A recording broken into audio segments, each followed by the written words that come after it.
Welcome to Wrestling Sphere, your go-to destination for uncovering the untold stories and hidden truths of the WWE Universe.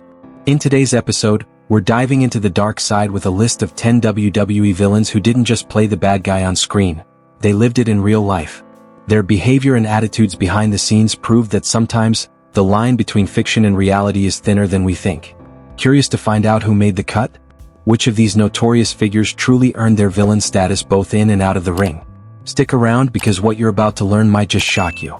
Don't forget to hit that subscribe button and turn on notifications so you never miss another jaw-dropping story, only here on Wrestling Sphere. Number 10.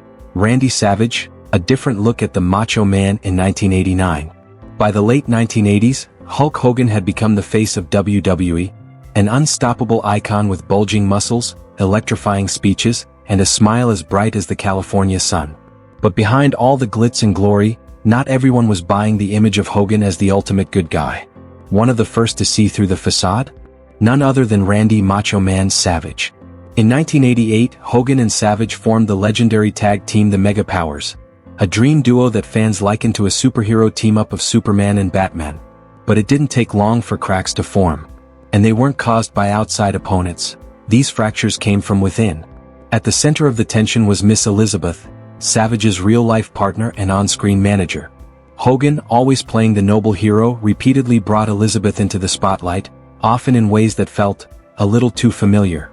During one unforgettable moment at WrestleMania 4, right as Savage was crowned champion, fans noticed Hogan's hand stray to an awkward place as he congratulated Elizabeth. That, coupled with a string of questionable actions, sparked Savage's growing frustration. Back then, Randy was painted as the jealous type, paranoid, even unstable. But looking at it now, in 2025, through the lens of a society more aware of personal boundaries and respect, it's easier to understand his side. Maybe Macho Man wasn't losing his grip.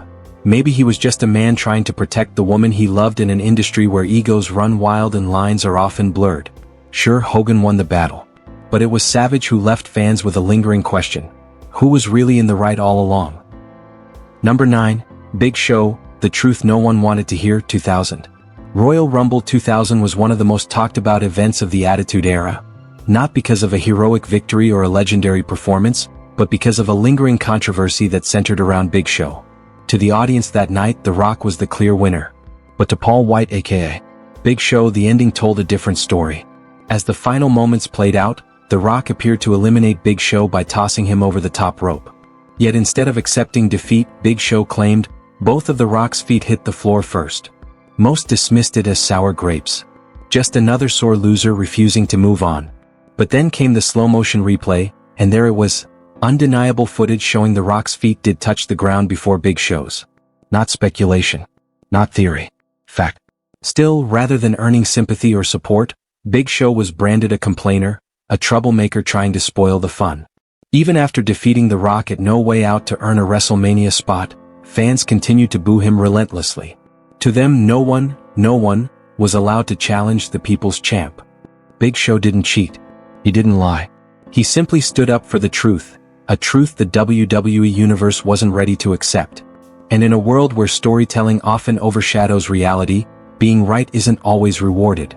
In another version of WWE, one where facts mattered more than fanfare, Big Show might have had his defining moment.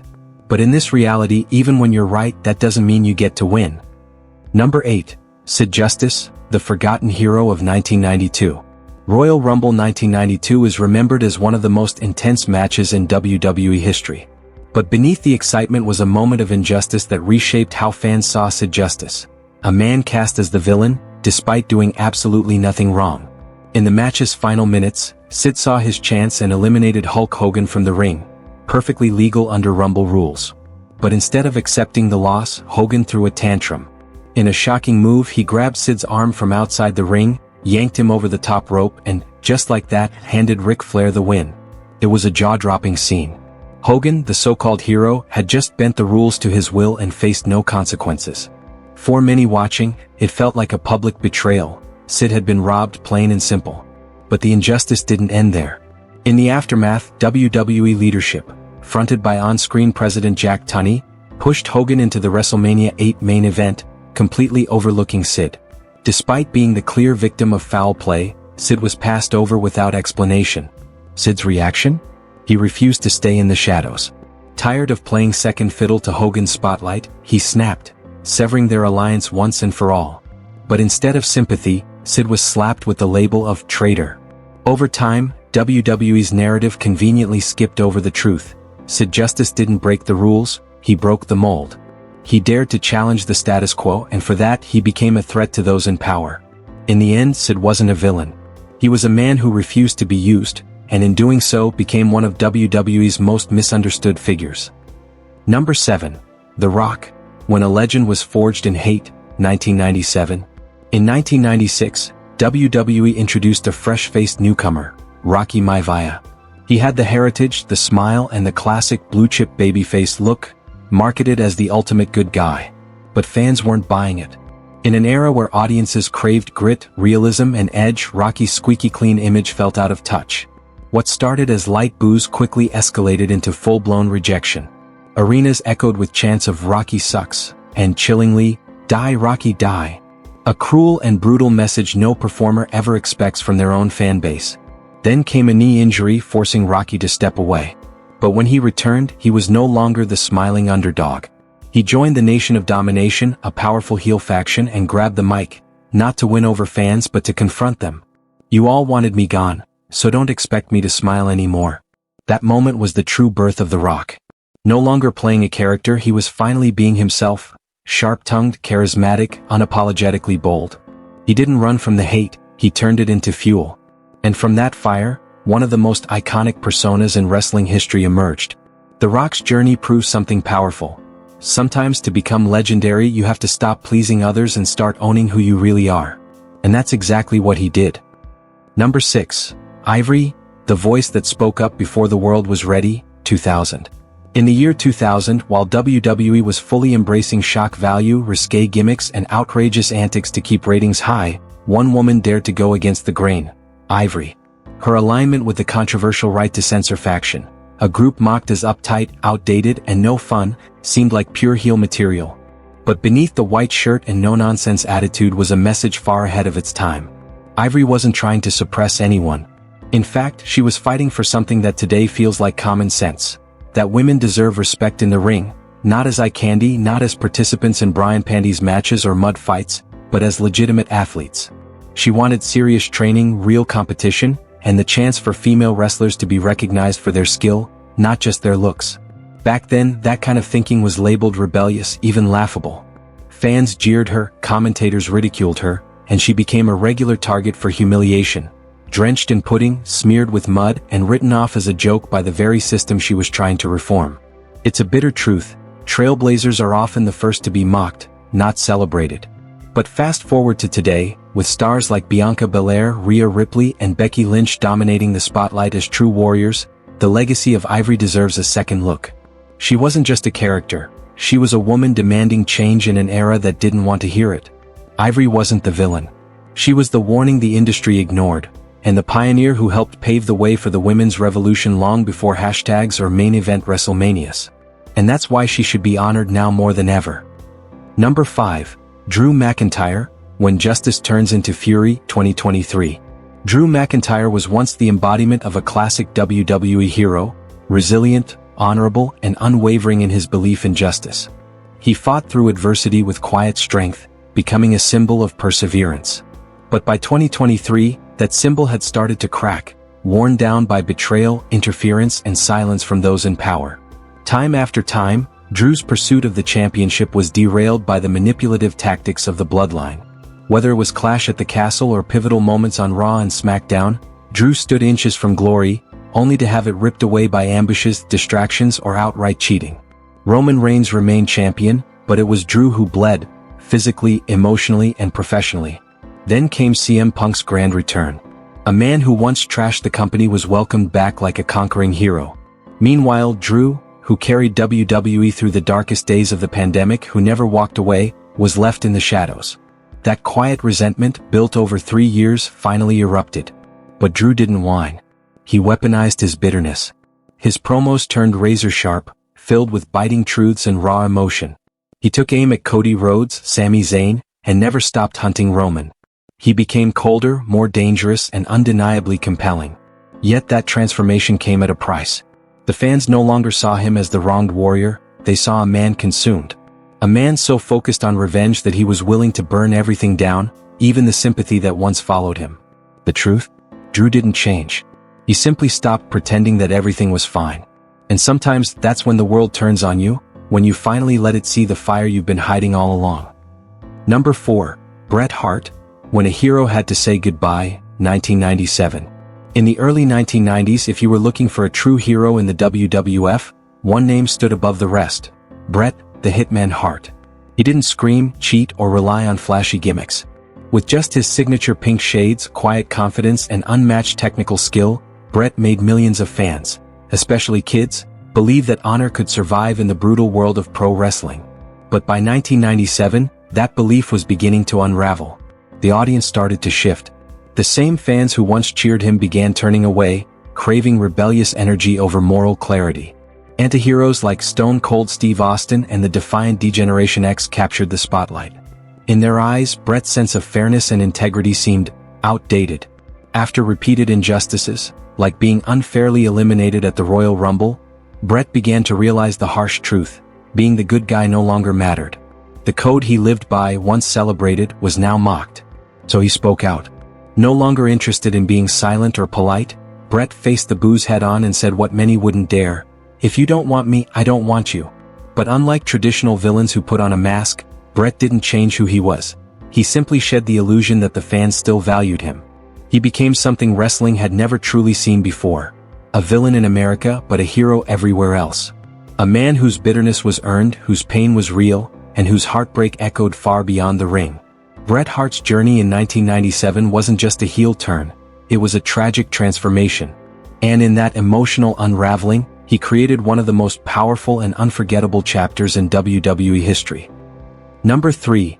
Owen Hart, the little brother who refused to stay in the shadows, 1994. Some wounds in wrestling cut deeper than any rivalry, especially when they come from within a family. In the case of Owen Hart, the younger brother of the legendary Bret the Hitman Hart, that wound became impossible to ignore in 1994. For years, Owen was the overlooked sibling, incredibly skilled but constantly living in Bret's shadow. At first, it looked like things were turning around. Bret, already a world champion, extended a hand to help lift Owen out of tag team obscurity. Together, they stood side by side at Survivor Series and headed into the Royal Rumble with hopes of capturing the tag titles as a united front. But that unity shattered in the ring. When Bret injured his knee during their match, he refused to tag out, refused to trust Owen with the spotlight.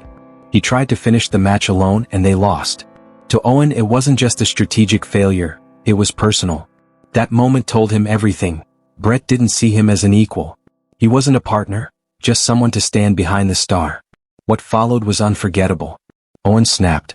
His kick to Bret's leg wasn't just an act of betrayal, it was a scream for recognition. For once, Owen wasn't asking for pity or praise. He was demanding respect. WWE audiences were quick to label him the villain. But behind the heel persona was a man who had spent his entire career being second best, not because he lacked talent, but because the spotlight had never been shared. Owen Hart's story is a tragedy in the truest sense, not a failure, but of a gifted wrestler who wanted nothing more than to step out from behind his brother's silhouette and claim his own identity. Not to steal the crown, but to wear one of his own. Number 2. Kevin Owens, When Loyalty Gets Crushed, 2024. In pro wrestling, there are moments so emotionally raw they make you stop and ask, who's really to blame? That's the story of Kevin Owens in 2024. A man who didn't turn heel, didn't betray anyone. He simply reached his breaking point after being stabbed in the back one too many times by people he once called allies. Let's rewind for a moment. Owens was one of the first to stand up to the bloodline. He threw himself into brutal wars with Roman Reigns long before it was the popular thing to do. He took chair shots, chain beatings, even a golf cart to the gut. Not for glory but to defend what he believed in and to fight alongside those he trusted. But then came the betrayal that broke him.